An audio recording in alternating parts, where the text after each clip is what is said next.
Hey Freya, guess what time it is? What? It's time for cats. Oh, Lord.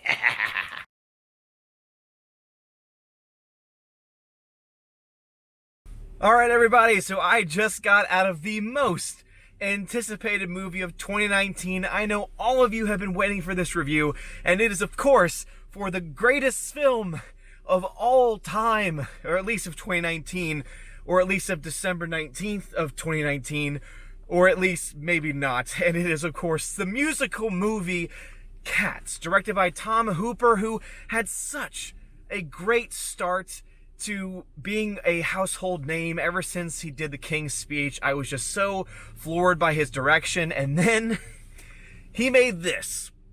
Of course, he made Les Mis before this, but still he made this film, and I just have one question.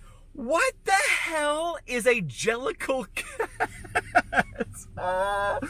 Okay, so I just want to say first off, I actually did not hate this movie because the cast is really good. All the people that they had to cast for singing, for dancing, the dancing's actually pretty great.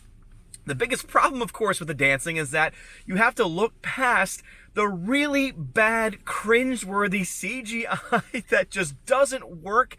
I see what they were trying to do to make it look more realistic, cat-like, with the moving ears and the moving tails and everything, but it just looks really bizarre and weird. And I've seen a lot of reviews talk about how this film has this weird, almost sexual vibe to it, and you know what?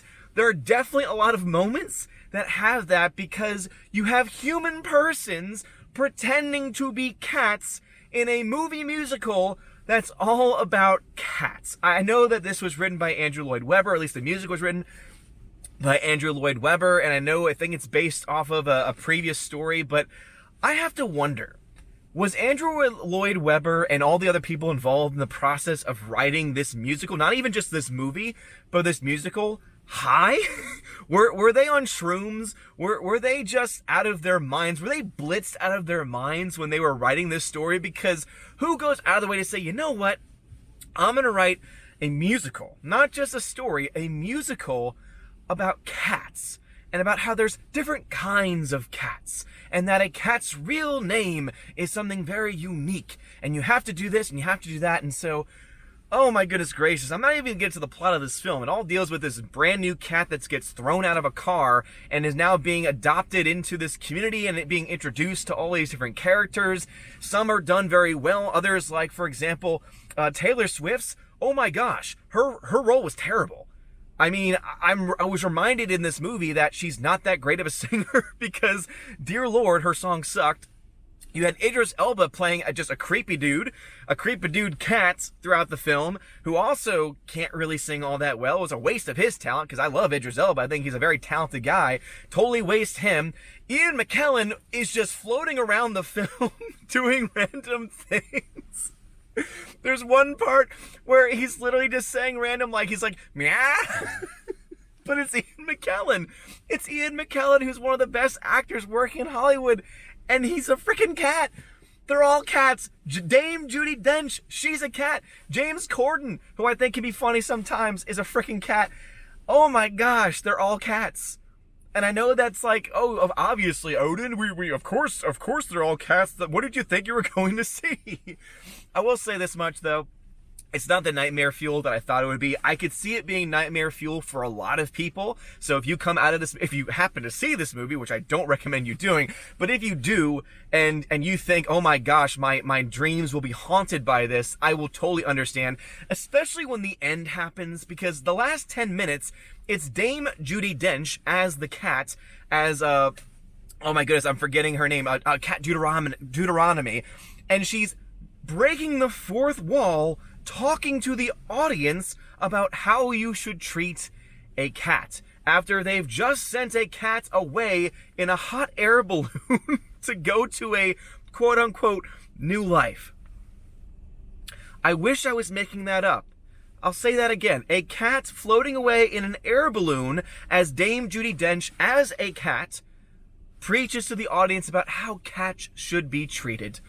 Dear Lord, I'll have to say this much. I was so much more entertained by this movie than that crapfest Rise of Skywalker. I mean, that film is just that film's bad. Both of these films are bad.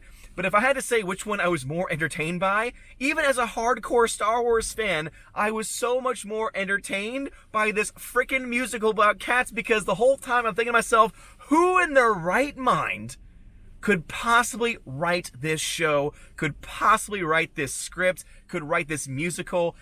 I mean, the music overall is fine. It's Andrew Lloyd Webber. The dude is talented. The lyrics are pretty, other than Memory, which is the only song that I think most people know. Most of the lyrics to the songs are crap, but at least the melody sounds nice, and oh my goodness.